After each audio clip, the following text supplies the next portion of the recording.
She was frustrated, disillusioned, tired. The lack of transparency, accountability, and follow up, quite frankly, was disheartening, especially since her professional career was working inside senior living. Let me tell you about the day an industry insider chose a residential assisted living 50 minutes away from her home to care for her mom after moving her out of a big box corporate community that was just 10 minutes away. The big community had everything, you name it: a movie theater, a salon, a fitness center, a full-time activities director, a chef, a marketing department. It had all the stuff. They offered a multi-product service from independent living to AL to memory care, designed to help families along the care journey, and had 120 beds. They had everything that you would imagine a big community would have. Their rate at the big box was $6,000. That's what she was paying. She decided to move her mom to a residential assisted living that was owned by a nurse. The new community was fairly new, had only 8 beds available for residents, one common living area. Of course, because it was in a home, it's a home kitchen. Staff led the activities and the care. There was no movie theater or salon or no fancy amenities, and their rate was $11,000.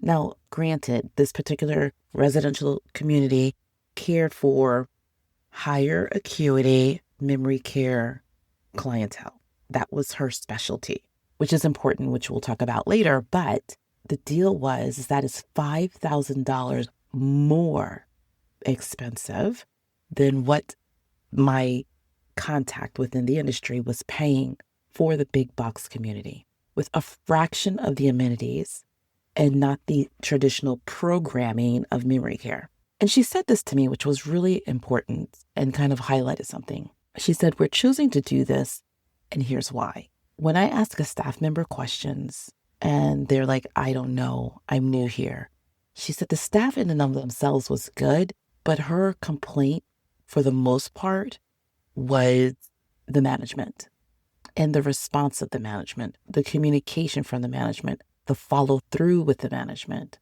She was like, because of the constant turnover, because of the management, that even though they would visit, they didn't know who her mom is, or there was just new people there. She wanted to be somewhere where they would know her mom. And that was important to her. And it was important to her because she is an industry insider and she knows the expectations from the corporate level.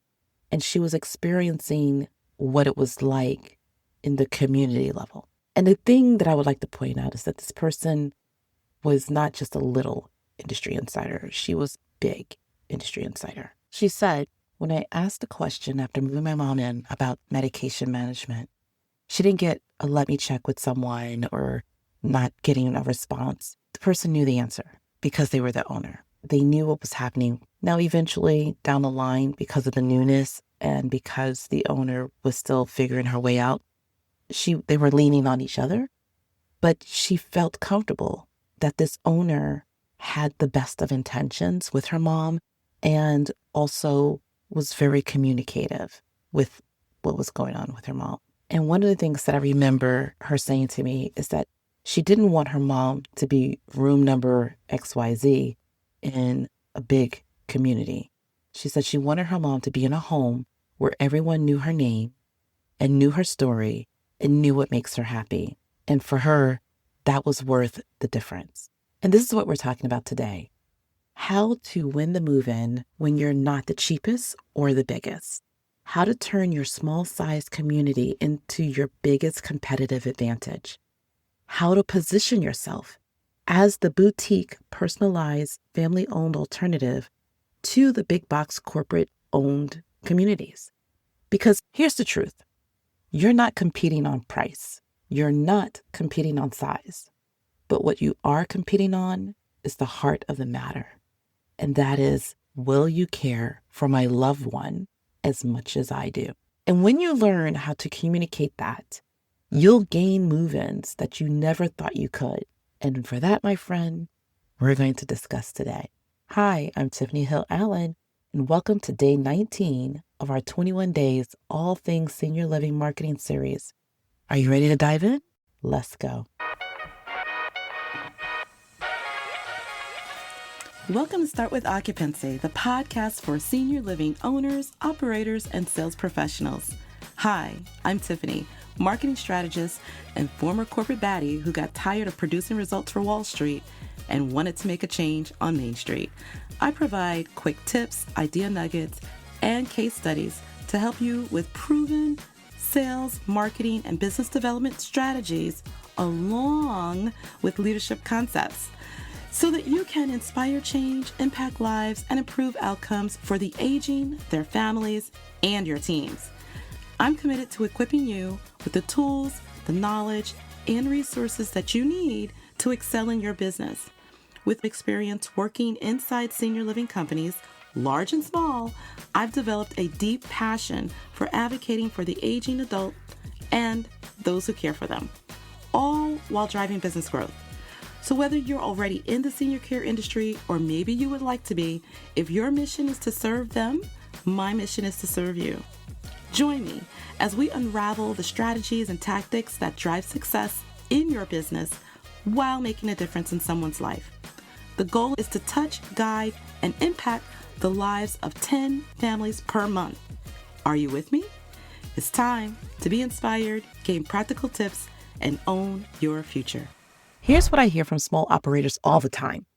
I can't compete with, you name whatever big communities down the street.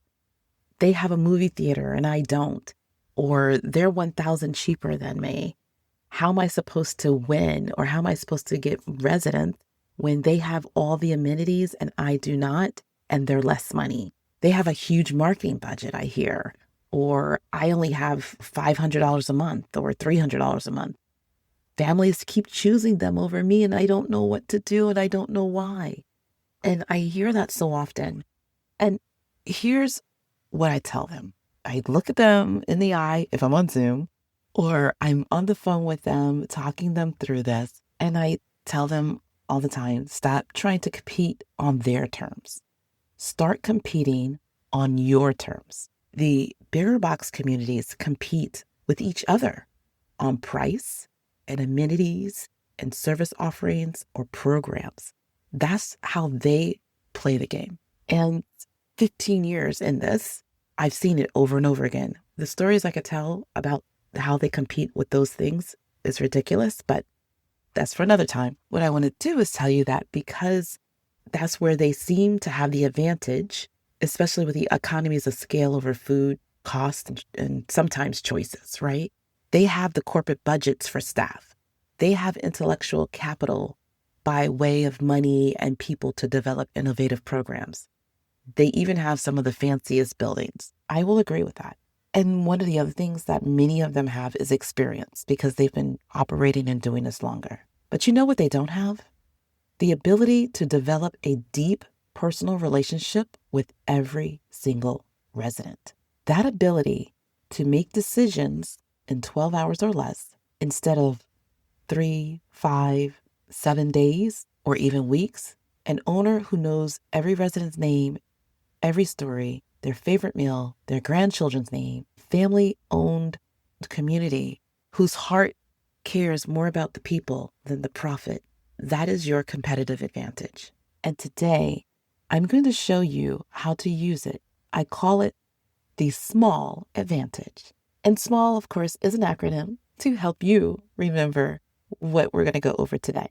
It is the framework that helps small operators just like you win against big box communities, even when you're more expensive. So, since it's an acronym, we'll go through each letter. S is for size. Size equals true personalized care, not institutional. And I don't want to even portray that the bigger box communities are institutionalized because a lot of times they don't feel institution. They're not. They're just cookie cut, right? And that's not just a soundbite, because if you look at everybody's website on the bigger box, they talk about personalization of care. But how is that in practice? And this is where you will win as a small operator. The M is mobility. Mobility equals faster decisions, more flexibility. And that, my friend, is what you have as a small operator. A is attention. Every resident is known by their name. Communication and feedback to the families are immediate. They're very personalized, and there's more collaboration, or I would say an opportunity for collaboration. The L is for local. And that means that you, as a smaller community, are embedded deeply into the community. And I mean the community, meaning the greater community at large. And the second L is for love. You, being a smaller operator, typically are family owned. Even if you're an independently larger community, you still have an opportunity to have the heart of what you're doing versus the corporate profit model, where most bigger communities are owned by private equity firms, and they actually have a management company that is managing the business. And those management companies usually flip every 18 months to 3 years. And believe it or not, the corporate ownership sometimes flips every 2 to 5 years. With that constant turnover, the culture can change within a community pretty often. So let's deep dive through the small advantage framework. The first S is for size. And this is where most small operators get intimidated. They think that their size is a disadvantage. Some of you guys out there even apologize for it. You say things like, I know we're small, but I want to stop right here and say, please stop. Don't do that. Your small size is your biggest advantage. Here's what I want you to think about. Families don't want their loved one to be known as room number 21 or 121 in a 120 person community. They want personalized care for the most part, because there's people for each type of business. So I'm not downing the big communities because I think there's a place for them. However, I want you to rise up and understand your value and your worth in this. And how do you communicate that when you're talking to referral sources as well as to family members? And I'm saying that a lot of family members, in my years of working with probably, I don't know, thousands of families, they're wanting personalized care. Even when there's family dynamics involved, they still want to know that person is at least cared for. And they want them to be known by who they are, not just another number. Now, in most bigger communities, the staff actually does this. But when you're having to talk to people who are operating and the things that family want to talk more deeply about, unfortunately, the director of nursing or wellness director does not always have the staff member that is caring and know the mom personally in those meetings. So there's a little bit of a disconnect. One is looking at reports or what was written or what was known or what was done on a 10 or 15-minute visit, as opposed to who is there every single day for hours at a time. Again, this is your superpower. Residents can get lost in a bigger box community, depending on its size, in terms of how they are communicated with or observed. And it also depends on the particular management style of that community. And so that's where executive directors are crucial. Sometimes the executive director is very much hands-on and have a culture of care where every single person touch residents. Other executive directors stay in their office and the people operate and they're task-oriented. And that's where a lot of people see the complaints that come through, because quality of a community is the quality of their executive director. And for you in a small community, it's the same thing. The quality of your community is the quality of your standards. What you hold your team accountable for is your processes. And that, my friend, is what makes you different. And when you're able to connect with the residents and not allow them to be lost in the shuffle, where, again, in the bigger communities, quite literally, they may not be lost physically, even though that does happen every so often, but emotionally and mentally, where they can stay isolated in their room, where they may not have any conversations, except for the tasks that's being done. So mentally, there's a cost to that. And not everybody wants all that mental stimulation anyway. But for families, it's important.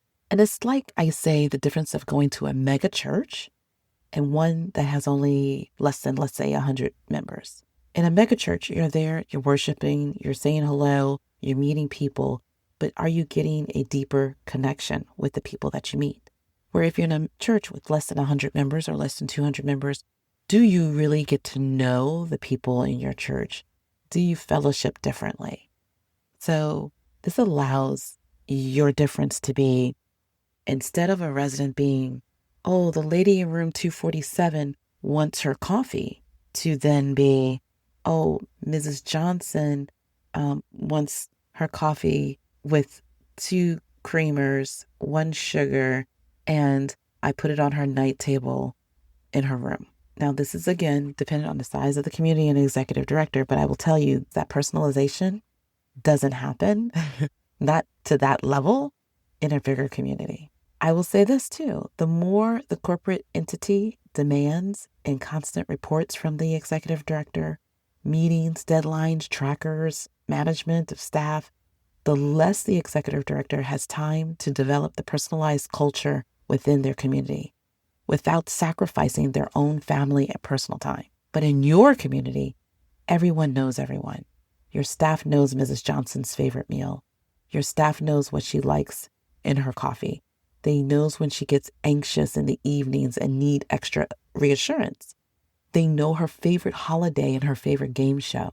So if someone is out for the day in your community, there's no small detail about this resident is missed. Just because of the sheer size of your community, everyone knows who this resident is. You can't get that type of personalization of care in a big 120 apartment size community. You just can't. Now, here's how to communicate this to families. And this is a script that you could think about or add to so that it can be personalized to you. Here we go. I know you're looking at, insert big community down the street. Our model of care allows us to create an environment for our 12 residents that is uniquely personalized in a way that we know all of the intricate nuances of our residents, which means your mom won't be in room 147. She will be Mrs. Johnson. And every single person on our staff will not only just know her name, but will also know her story, what makes her happy, all the things. And it will be as simple as waking her up to take her meds, getting her to eat at her normal eating time at home, and having a caregiver who greets her in the morning that says, "Good morning, Mrs. Johnson. Did you sleep well? I know you love your coffee with 2 sugars. I already made it for you, and here it is by your recliner when you're ready for it."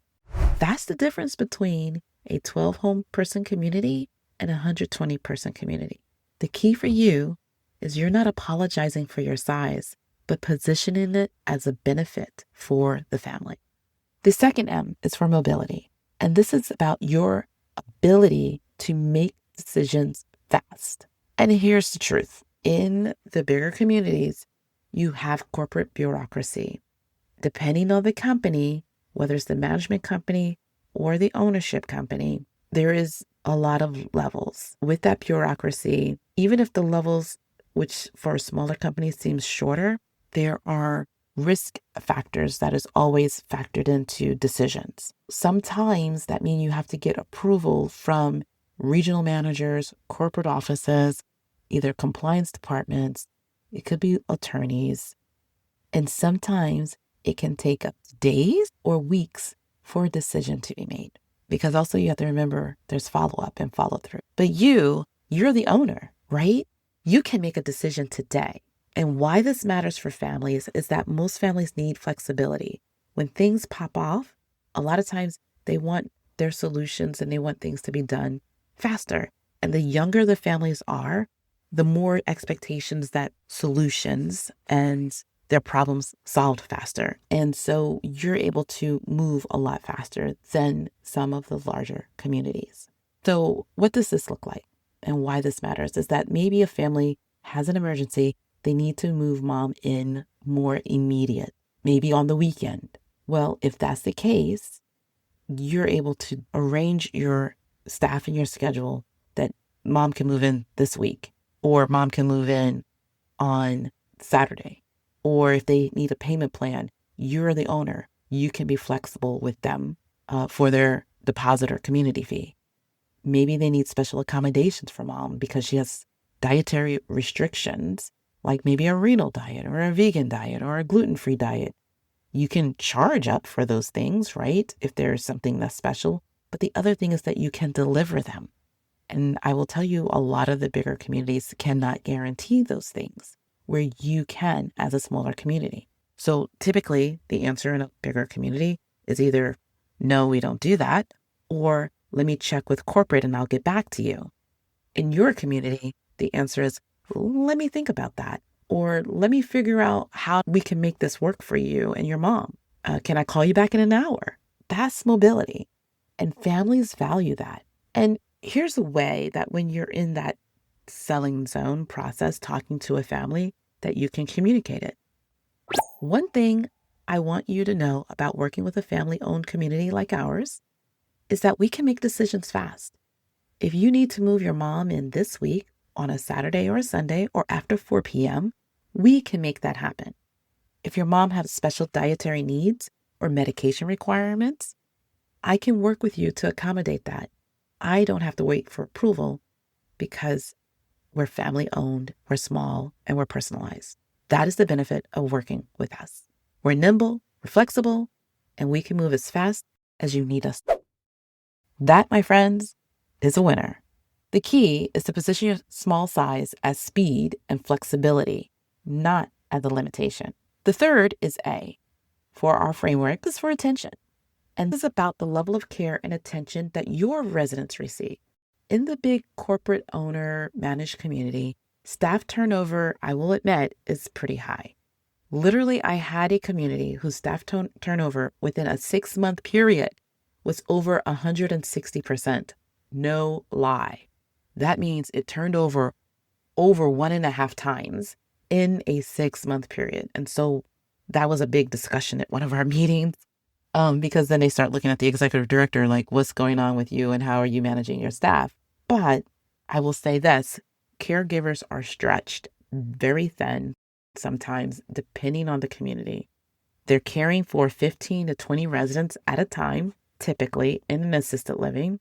If it's a memory care, it's typically between a 1 to 8 to 10 ratio. Many of the staff members themselves are great with residents. The things that these people do for their residents are amazing, even in the bigger communities, but they still feel stretched.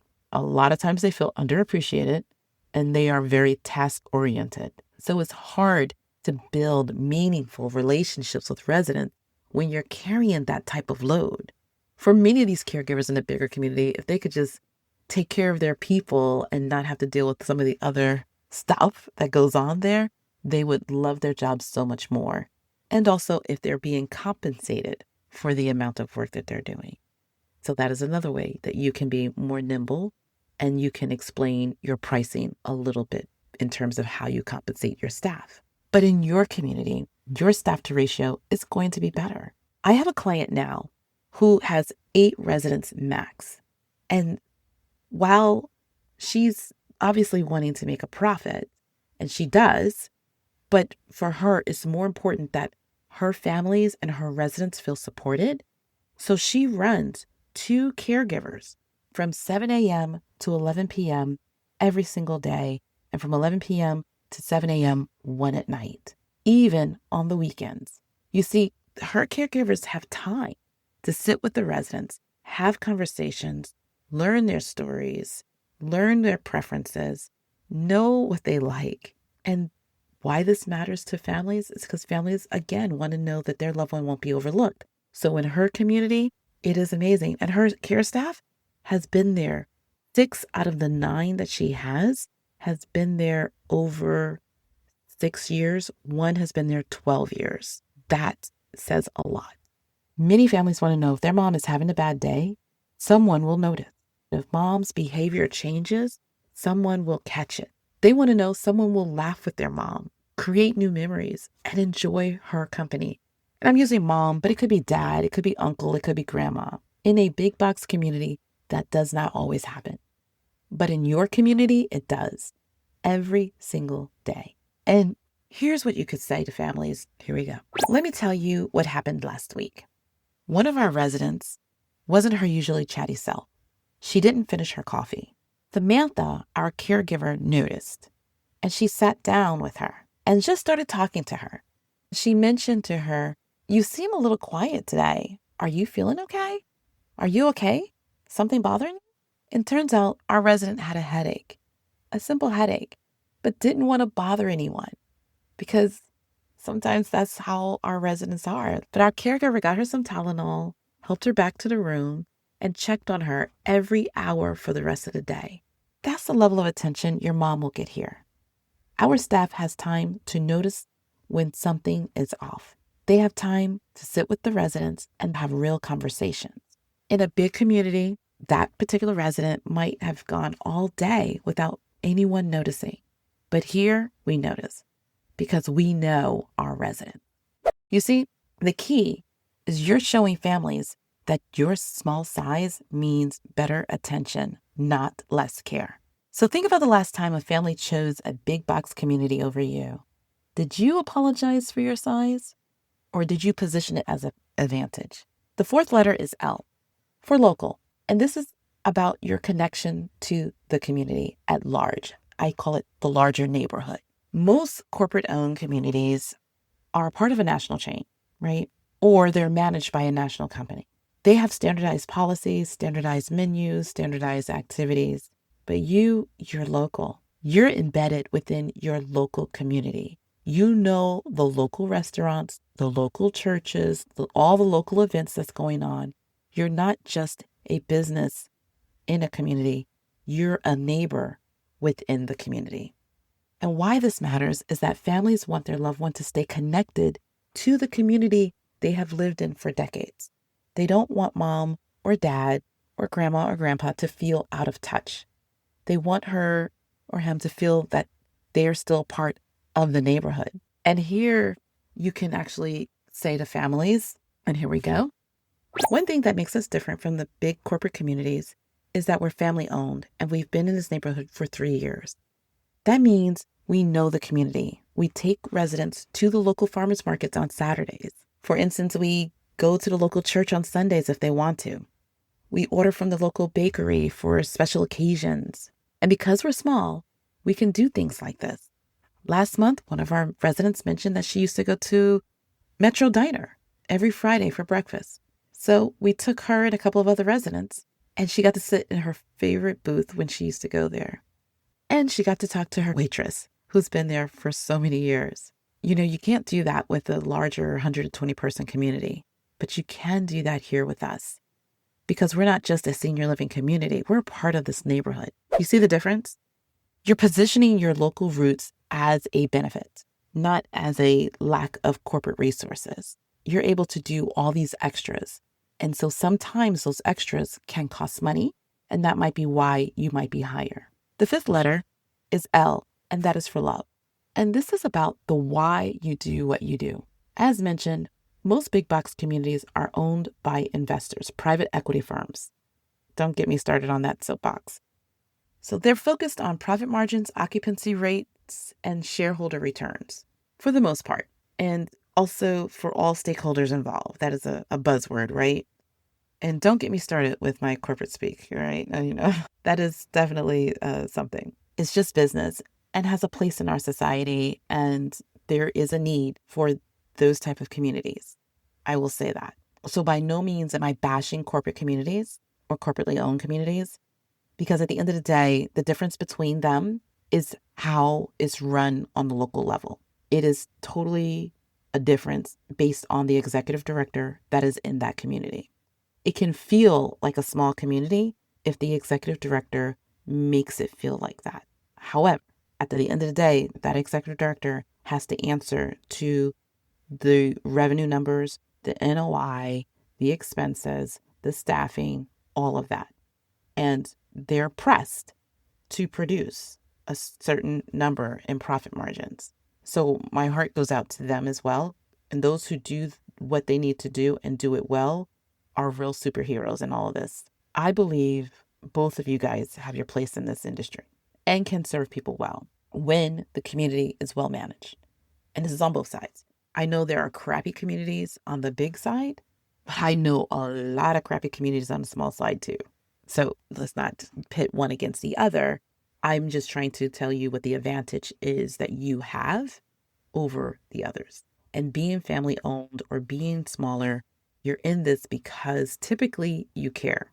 For many of you, you're not trying to maximize the most profits. You want to live comfortably. You want to be able to pay your bills. You want to make extra money because this is your business.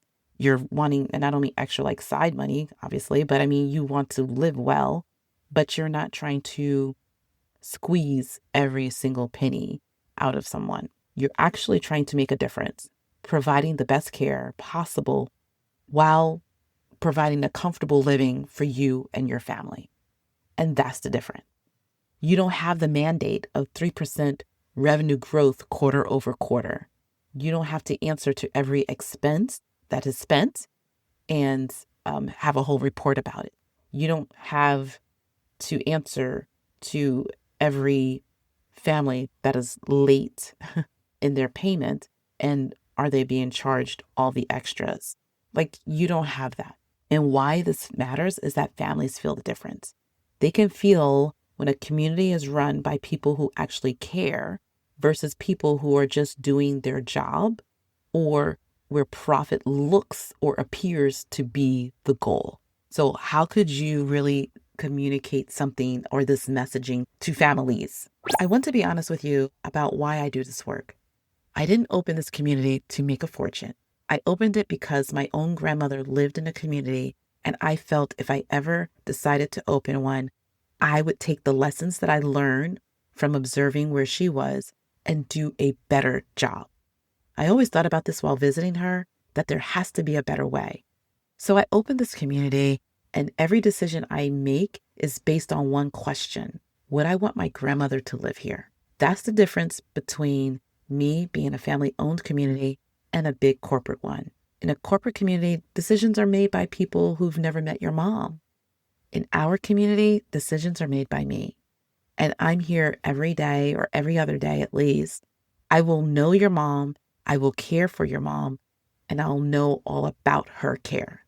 That's not something you can get in a big box community. And that's why a lot of families choose us, even though we're more expensive. The key is that you're positioning your passion as your biggest competitive advantage. When working with my clients, I'm always trying to find their unique selling proposition. I'm trying to figure out what is it about you that's going to make you different in your space. What is your special sauce? One of them was a nurse. And I asked her about her work history. Okay, you're a nurse. What kind of nursing did you do? And she mainly worked with those with diabetes and kidney disease. So I said to her, wait a minute, are you familiar with renal and diabetic diets? And she's like, oh, most certainly. And she understood the disease process. She understood what happens to people, how to prevent it or how to manage it, how to react to it. That was her specialty. And so I advised her, we need to lean into your specialty when talking to families and referral partners in your community, that you could accommodate those things that I know bigger communities will not and cannot. So we did that, and it was a hit. When I started with her, I think within 4 months, she was completely full and she had none. She was actually thinking about going back to nursing job because she was like, I can't afford to do this. I think she had about 6 months of no residents after opening. And so we leaned into her unique selling proposition, which is not only am I a nurse, but I'm a nurse who specializes in or has experience in dealing with people who have kidney disease and diabetes or struggle with diabetes. And I'm able to adjust my menus to be compliant with the state, but then also to be compliant with what they're needing. And that was her advantage. We leaned into each segment of the small advantage framework, and you can too. Here are some practical tips to help position your small size as your advantage. Tip number 1 is please stop apologizing for what you don't have. Every time you apologize, you're telling the family that you're thinking you're inferior. Instead, say, we're small by design because we believe we can impact the lives of our 12 residents better than we can 120 at a time. Tip number 2, use contrast statements. Show families the difference between a bigger box community and yours. Something like, in a big community, your mom will receive care. Our community, your mom is not only known, but her care addresses every part of her humanity, her mental, her emotional, her physical, her spiritual, not just as a program, but through human interactions, as friends, not just caregivers. That makes a difference, right? Why this works is because you're not bashing the competition, you're just showing the difference. Never bash the competition. It never looks good for families. And I have seen it over and over again where people have done that and it went south. Tip number 3, tell stories that prove your point. Don't just say you provide personalized care, show it with stories. This works. Stories are so much more powerful than claims. So explain in the stories of your past residents. And sometimes you have to borrow other people's stories, whether you hear stories here with me on the podcast of things that happen or through networking, know other people's stories, but share stories that will relate to your family. Tip number 4 is reframe the expensive versus investment conversation. When families say you're more expensive than the big chain, don't defend your price, reframe it. Just say, you're right, we are more expensive. And here's why. We're not trying to be the cheapest option in town. We're trying to be the best option. And we're not willing to cut corners in our staffing, in our food quality, in our options for your loved one, because your mom, your loved one deserves the best care possible. And that costs a little more. Tip number 5, position yourself as the boutique alternative to the bigger box communities. Again, who's like more of a hotel chain, right? Families can relate to that. And position yourself as a boutique bed and breakfast. And you might say to them, think of it this way. They are like the Marriott. It's nice, it's clean, it's standardized. You know what you're getting. But we're like the boutique bed and breakfast. We're smaller, we're more personal, we're more flexible, and we care more about the experience than the bottom line. Some families want the Marriott, and that's okay. But if you want the boutique experience where your mom is treated like family and not like a guest, then that's what we offer. How powerful is that, right? I love that. So this is what I'd like for you to do this week. Create a why small is better one pager. Think of what you do that's different and that makes you being small better in your area, in your community. Think of one story that you can share with visiting families. Pick one story that proves your point, whether it's something like a bakery story, an outing that you did, someone that you had come locally into the community, not just a hired singer, anything that you have done. Make it specific and emotional, okay? The second is think of your unique value proposition. What makes your community different than any other community, large or small, in your area? This is where understanding your competitive advantage. And you can only do that by doing a competitive market survey, understanding your market and understanding who your competitors are. And then third, what is your story? Why did you open this community? What is your passion? What was your ultimate why? And that's it. One page. Write it out and give it to families during a visit. Watch how it changes the conversation. Include it with your brochure or your package that you're giving to them that has the rates, the services that you offer, and then you can have this as a one pager. Now, if you're thinking, Tiffany, I want the competitive positioning script that you just did, but I also want to understand how to do a competitive market analysis and survey and a full market analysis. And what words do I use with families that are looking at the big box communities? And how do I position myself where they're actually sending me some of their, not only residents, but maybe the prospective families that they're talking to and not able to move into their community? If that is something that you're interested in, I provide that training in my Momentum Marketing Bootcamp. In the bootcamp, we talk about your positioning, your unique proposition in your area. We talk about how to communicate that to not only families, but to professional referral sources so that you can get more referrals to your community, which means more activity, more opportunities for residents. And then that leads to more move-ins. And what's included is case studies of small operators who were able to utilize their positioning, get move-ins from the bigger box communities. So head over to startwithoccupancy.com/programs to learn more about our Momentum Marketing Bootcamp, which starts on June the 10th. But even if you don't join the bootcamp, create that one pager this week. Stop apologizing for your size. Start positioning it as your biggest advantage. Today, we covered the small advantage on how to win when you're not the cheapest or the biggest. In our next episode, we're going to dive into day 20 of our series. We're almost done, you guys. This has been, you don't have no idea how much of a project this was. And I didn't know when I first started. I thought this was going to be a lot easier. And I put so much thought into this. If you've been with me throughout, let me know, DM me that you have listened to every episode. So, but tomorrow we're diving into day 20.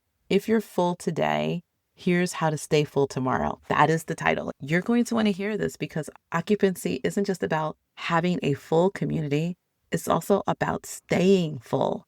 And that requires, my friend, a pipeline. That requires a relationship. And so we're going to talk about that. Before I let you go, remember this. You're not competing with big box communities on their terms. You're competing with them on yours. They may have the size, but you, my friend, have the heart. They may have the amenities, but you have the attention. They have all these corporate policies and procedures, but you have flexibility. And when you learn how to communicate that to families, you will get the move-ins that you never thought you could. So stop apologizing. Stop trying to compete. They're not choosing you despite your size. They're choosing you because of it. Until next time, we're here to inspire change, impact lives, and improve outcomes. I'll see you in day 20.